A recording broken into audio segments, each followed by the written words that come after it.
Hello বন্ধুরা, আমি আবার চলে এলাম একটা নতুন ব্লগ নিয়ে। তো তোমরা অনেকেই হয়তো আন্দাজ করতে পেরেছো যে জায়গাটা কোথায়। হ্যাঁ, তোমরা ঠিকই আন্দাজ করেছো, এটা হলো সোনাঝুরির হাট। তো সেদিন এক্সকারশন ছিল, আমাদেরকে এখানেই এই সোনাঝুরি হাটেই নিয়ে আসা হয়েছিল। তোমরা অনেকেই জানো যে সোনাঝুরি হাটকে খোয়াই হাটও বলা হয়, এবং খোয়াই হাট এরকম কেন নাম, নাকি খোয়াইটা হলো শান্তিনিকেতনের আশেপাশেই দেখা যায়, এবং এটা হলো একটি বিশেষ ভৌগোলিক রূপ বা ভৌগোলিক ভূতাত্ত্বিক গঠন, যেটা ভগ্ন গিরিখাতের বিশেষ ভূতাত্ত্বিক গঠন, যার নাম হলো খোয়াই। তো আমি অত্যন্ত দুঃখের সঙ্গে জানাচ্ছি যে সেই নিয়ে আমার কোনো ভিডিও বানানো হয়নি। পরে আমি গেলে পরে অবশ্যই তোমাদের সঙ্গে সেই নিয়ে ভিডিও বানাবো এবং তোমাদের সঙ্গে শেয়ার করব।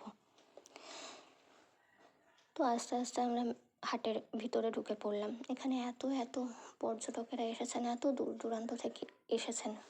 কিছুদিন আগেই আমরা শান্তিনিকেতনের পৌষ মেলা থেকে উঠলাম।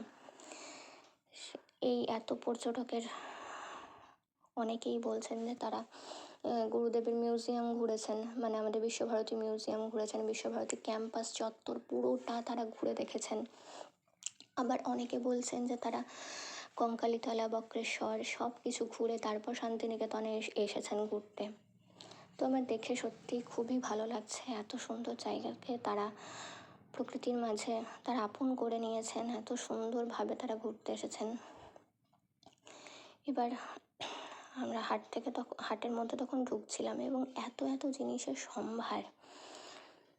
এখানে অনেকে বাইরে থেকে তারা দোকান করেন, আবার অনেকে স্থানীয় অনেকেই আছেন, তারা এখানে জিনিসপত্র বিক্রি করেন।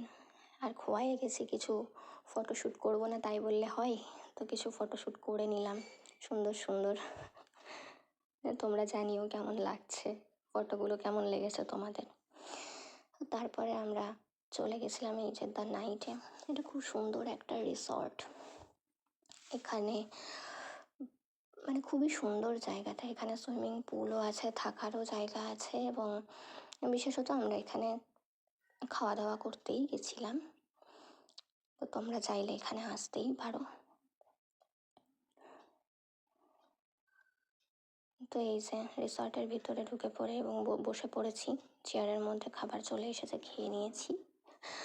তারপরে এত সুন্দর সুন্দর ছবি তোলার জায়গা ছিল, একটু ছবি না তুললে হয় বলো, তো ছবিও তুলে নিয়েছি। ব্যাস, ছবি তোলার শেষে বাড়ি চললাম, টাটা।